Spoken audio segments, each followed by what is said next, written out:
How do you close more construction projects and bid more jobs when you have no time? I'm going to show you how to bid at lightning speed using the budget method. Hi, I'm Daniel Quindemil, founder of I Am Builders, and I want to show you this super strategic method that we use in whenever there's a time crunch called the budget method. Now, we actually take the time to prepare every little detail of every single estimate, but what happens when there is no time? What happens when there's a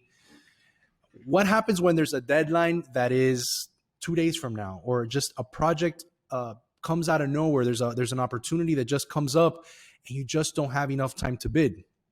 Now, hopefully there's enough time that you can get it to your estimating team or use an estimating service like ours.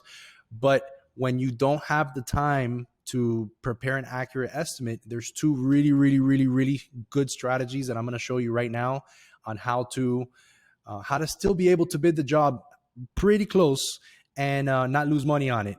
So let's get to it. So number one is we're going to use historical data. Okay, so if you go back into your, let's say, last year or previous projects that you've done, you're gonna be able to see what the total cost was of the projects, or what you sold them for is even a better number.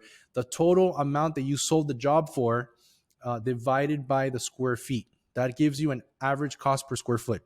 So for example, if you are a restaurant, if you specialize in restaurants, you have an idea of how much a restaurant should cost per square foot. If you're a home builder or you do remodels, you can get an idea of what the costs are. I can tell you that building a new average finishes is about $150 a square foot over here. If you go to California, you can say it's about $400 or $500 a square foot. If you go into some, or let's say you're doing drywall, framing and drywall, you can be anywhere in the $15 to $20 per square foot range. Let's say you're bidding a hotel. Who has time to bid a 5 or 6 story hotel with 25 wall types? It's insane. It takes 16 hours sometimes, maybe even more, and on a job that you might not get. So how do we invest in that? How do we price that job if we don't have the time to actually bid it correctly? Well, if you've done it before, then chances are that the cost of the next jobs that you're going to do are going to be pretty close per square foot to what you've already done. So we can go and say, okay, you can open up the first page and you can usually see the architect puts the square footage right there, right in the front. Maybe on the title page or on the general notes page somewhere, you'll see it. You don't even need a computer. You don't even need an estimating software. Open up the first page. It says 3,000 square feet, 5,000, 25,000, whatever the number is. And you can say, okay, the average cost per square foot for a new construction project is, boom, go into your last year's projects or this year's projects and see where you typically are and create yourself a table. Maybe take some notes or maybe create an Excel table with the different types so you can get an idea. So that's the historical data method. And the number two way is we're going to aim high and negotiate down. So if you've been in the business long enough, you get a gut feeling of what things should cost. So if you look at a house, a set of plans, or a 3-story building, you know roughly where you need to be at.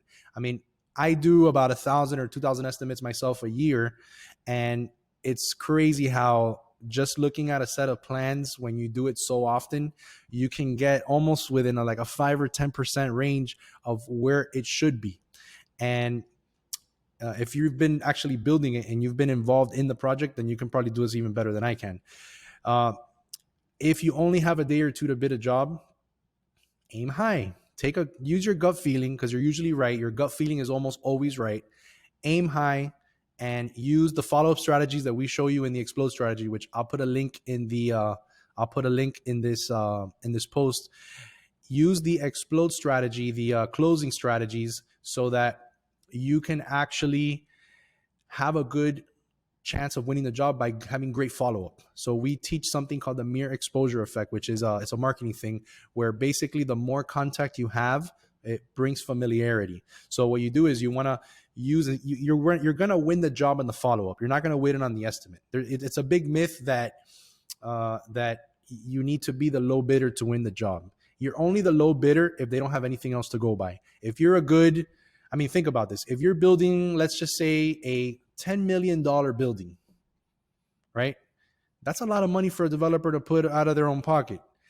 Who are they going to trust? The cheap guy that submits the cheapest bid and they don't know them? Or are you going to prefer to go to someone that you've used before, that maybe they're not the cheapest, maybe their number is the second number, maybe the third, but that they're going to do a good job. They have a good reputation.